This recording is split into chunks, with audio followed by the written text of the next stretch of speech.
বৰ ডাঙৰ ঘটনা এটা হৈ গ'ল নহয়। এখন নটিচ আহিছে। নটিচখন কি? আমাৰ দোকানখন ভাঙিব লাগিব। মন বেয়া লাগিছে, দোকানখন মানে ফূৰ্তিয়ে খুলিছিলোঁ। ইয়াতে জাষ্ট নামটো লিখা হৈছেহে, জাষ্ট এফালে লিখি হৈছে, এফালে লিখিয়ে আছে। ধুমুহা যে মানুহ আহে জীৱনত এনেকৈ আহে। পৰীক্ষা লয় ন ভগৱানে, কেনেকুৱা পৰীক্ষা ল'ব পাৰে, কেনেকুৱা ধুমুহা আহিব পাৰে জীৱনত।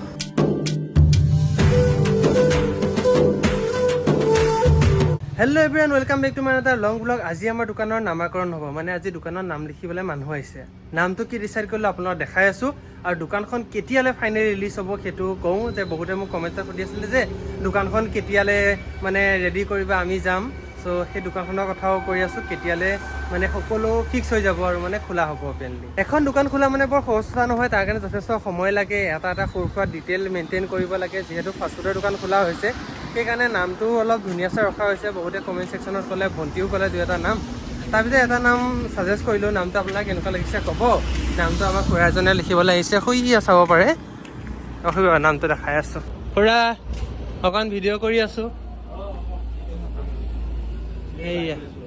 এয়া ৰঙা কালাৰ দিয়া হ'ব, তাৰ শ্বেডোটো বাহিৰত ক'লা দিয়া হ'ব। নামটো ৰখা হৈছে, দেখা পাইছেই। যদি নাই দেখা পোৱা দেৰিকৈ কৈ আছোঁ। আমাৰ বিচিত্ৰ দাদাই আঁকি আছে বৰ ধুনীয়াকৈ, যদি কোনোবাক লাগে যোগাযোগ কৰিব পাৰে, ঠিক আছে। এয়া আমাৰ নামটো লিখাই দিছে। এটা নাম এইটো চাইডে লিখা হ'ব আৰু এটা নাম এইটো চাইডে লিখা হ'ব। এটা ইংৰাজী, এটা অসমীয়া, এটা ইংৰাজী, এটা অসমীয়া, তেনেকৈ লিখোৱা হৈছে। ৰঙা দিছোঁ, তাত বাহিৰে বাহিৰে শ্বেডো দিয়া হ'ব অকণমান ব্লেক ব্লেক।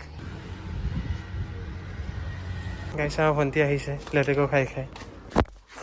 গাইছ এতিয়াই পৰিব ধৰিছিলে ৰে মোবাইলটো, এতিয়াই পৰিলা। দেচোন লেটেকু এটা খাওঁ, খোৱা এনেই কৈছোঁ। কেনেকুৱা লাগিছে ভণ্টি? নামটো চোৱা, কালাৰটো ঠিক আছে। খুৰাক কৈছিলোঁ গধূলি আড্ডা দিওঁ নে আবেলি আড্ডা দিওঁ, কৈছে আবেলিটো বেছি ভাল লাগিব বুলি ক'লে তেওঁ। গধূলিটো গধুৰ গধুৰ লাগিব বোলে। কিয় দি আছা? খোৱা আকৌ। অঁ আৰু আছে মানে, এইটো গুচাই দিয়াচোন, মই খাওঁ। কোৱাচোন চিঞৰ বাখৰ কৰি আছ যে, মই আকৌ স্পৰ্টিং পিন্ধি আহিবলগীয়া হ'ল। নাচিবলৈ মাতিছে তোমাক। কিয়? বিহুৱেপাক নাচি দিয়া। কিয়? গেনৰ পেটিঙা তুমি বিহুৱেপাক নাচি দিয়া। তুমিয়ে নাচিব লাগিব। কিয় মাতি আছা? এইটো আবেলি আনে, আবেলি ৰটো ক'ত ৰ নালাগে, কিয় নালাগে? এনেই কিয় আবেলি আড্ডা হয় নেকি? ৰ নালাগে, ইফালে আৰটো নালাগে, কিয় কি নালাগে আৰু ইয়াত আৰ এটা দি দিওঁ, মানে ৰ এটা দি দিয়ক আৰু। থ্ৰী লুক এটা আহিছে কিন্তু দেই, ধুনীয়া চা। ব্লেক এটা দি দিয়া মানে আৰু ভাল লাগিব। থ্ৰী লুক এটা আহিছেতো। গাইজ বৰ ডাঙৰ ঘটনা এটা হৈ গ'ল নহয়। মানে এই মাত্ৰ আমাৰ কাৰণে এখন নটিচ আহিছে। নটিচখন কি? আমাৰ দোকানখন ভাঙিব লাগিব।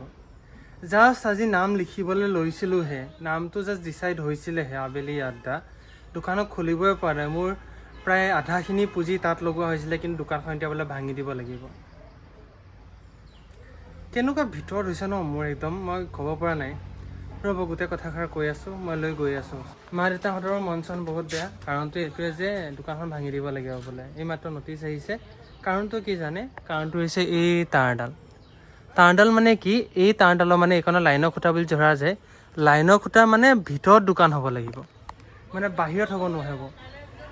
ৰ'ব দেখাই আছোঁ, বস্তুটো বুজাই আছোঁ। গাইছ আমি গাঁৱলীয়া পৰিৱেশত বাস কৰোঁ। সাধাৰণতে গাঁৱলীয়া বুলি ক'লে সম্পূৰ্ণৰে চহৰ হোৱা নাই। ইয়াত ইমান এনেকুৱা ভিৰ চিৰ ট্ৰেফিক চেফিক একোৱেই নাথাকে। এনেকৈ কাষত দেখিছেনে দোকানবোৰ এনেকৈ বনাই থোৱা আছে ড্ৰেইনৰ ওচৰত। কিয় এনেকৈ বনাই থোৱা আছে? কাৰণ মানুহবোৰে কেতিয়াবা ভিতৰলৈ সোমাই লৈ কাৰোবাৰ দোকানলৈ যাবলৈ নিবিচাৰে। সেইকাৰণে দোকানক একদম ৰাস্তা কাষতে দোকানবোৰ বনোৱা আছে। এতিয়া PWD কয় নে কিয়ে কয় নাজানো, অসম চৰকাৰে হ'ব পাৰে নে কি হয় নাজানো, তাৰ পৰা নটিচ হৈছে এই দোকানবোৰ ভাঙি দিব লাগে। আমাৰ এই দোকানখন জাষ্ট খোলা হোৱাই নাই, নাম লিখিয়ে আছে খুৰাই। এতিয়া কৈছে যে দোকানখন ভাঙি দিব লাগিব, ফটো মাৰি নিছে, নটিচ আহিছে। মানে দোকানখন এসপ্তাহতে ভাঙি দিব কৈছে। এতিয়া মই কৰোঁ কি?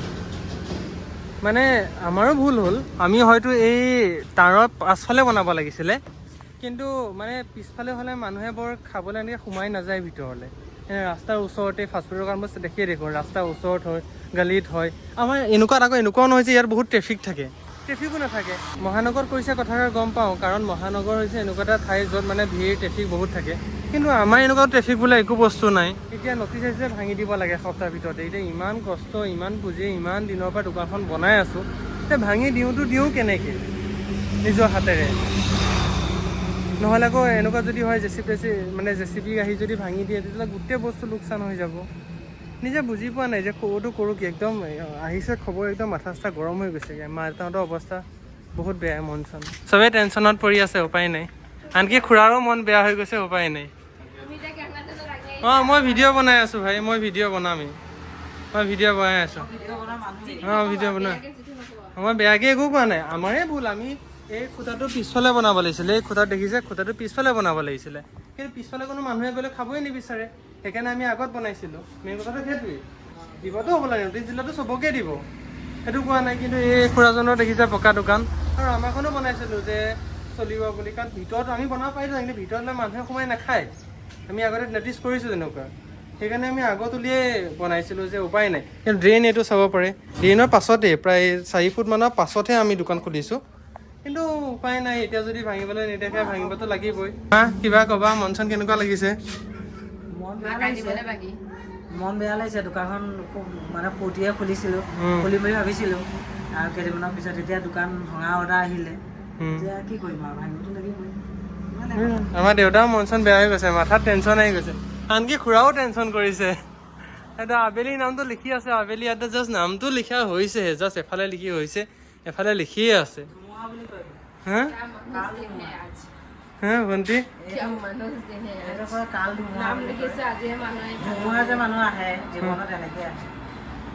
নাজানো কি ধুমুহা আহিছে, মোৰ গোটেই পুঁজিত কত পইচা লগোৱা আছে, চব নিজৰ কষ্ট কৰিছে, এটকা এটকা নিজে কষ্ট কৰি কটোৱা পইচা হয়, এনে যদি ভাঙি দিবলগীয়া হয়, কাৰণ ড্ৰেইনৰ কিমান ওখ দ আছিলে, ইয়াত কত মাটি ভৰোৱা হৈছে, লাগি লাগি বনোৱা হৈছে, দোকানত খোলাও নাই, অপেনিঙো কৰা নাই আনকি। তাৰ আগতে যদি এনেকুৱা এটা দিন আহি যায় য'ত দোকানখন বোলে ভাঙিবলৈ নটিচ আহি যায়, কেনেকুৱা লাগিব ৰে, মোক কিবা লাগি আছে ৰে মনখন। মানে ফূৰ্তি কৰি দোকান খোলা আছিলে, সেইটো ফূৰ্তি নাইকিয়া হৈ গ'ল আৰু আহিয়ে মানে আৰম্ভণিতে মানে খতম কৰিবলৈ আহিয়ে গ'ল। মানে গছৰ পুলিটো ৰুইছে, ফল ধৰিবলৈ বাকী হোৱাই নাই, মানে মোহাৰি সামৰিবলৈ আহি গ'ল, ধুমুহা উপায় নাই এতিয়া। যদি চবেই ভাঙে তেতিয়াহ'লে আমি ভাঙি দিম আৰু, যদি চবেই ভঙা দেখোঁ এইফালৰ দোকানখিনি, এইফালেও কাৰো তেনেকুৱা নাই, যদি দোকানখিনি ভাঙি আহে তেতিয়াহ'লে আমাৰ দোকানো ভাঙিয়ে দিব লাগিব আৰু। পকা দোকান নবনাওঁ বুলি ভাবিছিলোঁ, বনাইছিলোঁ যাতে ধুনীয়া হওক, মানুহে আহিলে ষ্টেণ্ডাৰ্ড বিচাৰে, আৰামত বিচাৰে থাকিবলৈ, এতিয়া যদি ভাঙি দিব লাগে আৰু। জীৱনত বহুত সমস্যা দেখিছে, এনেকুৱা সমস্যা দেখা নাই, কিবা লাগিছে ৰে। যদি দোকানখন খুলিব নোপোৱাৰ আগতেই যদি ভাঙি দিবলগীয়া হয়, ইয়াতকৈ দুখৰ বিষয় কি হ'ব পাৰে? মোৰ ভুল আছিলে হয়তো, যে আমি পাছলৈ বনাইছোঁ, পাছলৈ গ'লে মানুহ নাযায়। যদি মানুহে মানে ভঙা দেখোঁ দোকানবোৰ, যে দোকানবোৰ ভাঙি ভাঙি আহিছে, তাত তেওঁলোকক ৰিকুৱেষ্ট কৰিম যে আপোনালোকে এদিন সময় দিয়ক, কাইলৈ আপোনালোকে দেখা নাপায়, তাৰপিছত আমি আঁতৰ কৰি দিম আৰু। কি কৰিম তাত কেনো, টিং চিংবোৰ গোটেই ভাঙি দিলেতো কিমান দাম পৰিছে, মিনিমাম 2-3 লাখ ওপৰ খৰচ হৈছে, আকৌ নিজৰ মাটি চুটি সোমোৱা হৈছে গোটেইখিনি। কৰিলে আৰু দোকানত খুলিব নাপাওঁতে এটা কথা নহয়, আমাৰ পিছফালে ঘৰ আছে, আমি তাত বনাই ল'ম, আপুনি ইমান টেনশ্যন নল'বা, যি হয় ভালৰ কাৰণে হয়, ভগৱানে কৰে কৰিয়ে থাকে আৰু। পইচাহে এবাৰ গৈছে আকৌ আহি যাব, কি ডাঙৰ কথা, পইচা মাথা মৰাই নাই মই। আৰু ইমান কষ্ট খাটনি মানুহৰ কটুৰ কাটাৰে, যেনেকৈ দাদাক কিমান বিচাৰি বিচাৰি পাইছোঁ, চব মানুহ কিমান কষ্টত বনোৱা হৈছে বস্তুবোৰ। দিনটো আধাখিনি কাম ইয়াতে ডেক'ৰেট কৰি থাকে, অকণ অকণ সৰু সৰু ডিটেইলবোৰ এড কৰি থাকে।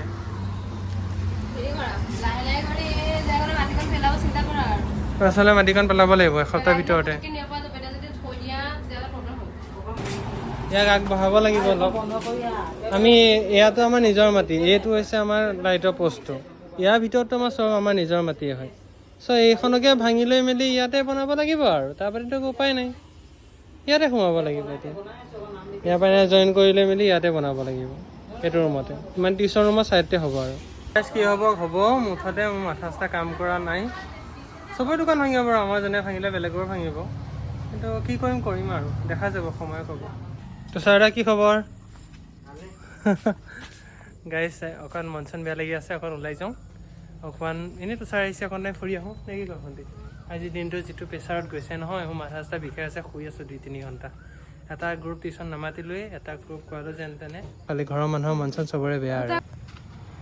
তুষাৰ দা নাই কথা পাতিছে, এয়া আমাৰ ঘৰলৈ আকৌ আহিবি নহয়, তেতিয়া লৈ যাবি, ইয়াত থাক, লৈ যাবি। গাইছ মন চন একদম বেয়া, অকণমান ওলাই যাওঁ সেইকাৰণে। মানে আগত যদি গম পোৱাহেঁতেন তেতিয়াহ'লেও হয়তো আমি নবনালোহেঁতেন, কিন্তু মানুহবোৰে অলৰেডি বনালে, 2-3 বছৰ মানে চলি আছে, সেইকাৰণে আমি বনাইছিলোঁ। ভাণ্ডে বাই কঁঠাল বিক্ৰী কৰিছে নেকি? কেনেকে কঁঠাল কঁঠাল কেনেকে? অ' 50 টকা 50 টকা। অঁ মানুহে দেখাই দিয়ক 50 টকাটো। ঠিকে আছে 50 টকা কঁঠাল ঠিকে আছে, গৈ আহোঁ। জেঠাইজনী এখন দোকান চলাইয়ে খাই থাকে, এতিয়া দোকানখন খুলিলে কেনেকৈ চলিব ৰে? চব দোকানো ভাঙি দিব। কি কৰিম একো ভাবিয়ে পোৱা নাই। এইখনে হয়তো আমাৰ দোকানত বৰ সপোনত বৰ কষ্টত বনাইছিলোঁ, বহুত কষ্ট বনাইছিলোঁ। মোৰ সপোনৰ দোকানখন আছিলে এইখন। ভিডিঅ' বনাই ৰাখিছোঁ, চাম কেতিয়াবা, দেখাম যে পৰীক্ষা লয় ন ভগৱানে, কেনেকুৱা পৰীক্ষা ল'ব পাৰে, কেনেকুৱা ধুমুহা আহিব পাৰে জীৱনত, চাম নিজৰে কেতিয়াবা ঘূৰি লৈ। সেইবুলিয়ে বনাই দিছোঁ ভিডিঅ'টো। নাজানো ভগৱানে সহায় কৰিবও পাৰে, ক'ত কৰে নাজানো আৰু কৰিব, সেইটো কৰিব আশা কৰোঁ। মানুহে আশাতে বজে বুলি কয় নহয়। ৰাখিছোঁ আৰু দিয়ক আজিলৈ। আকৌ জানো মন চন বেয়া লাগিছে।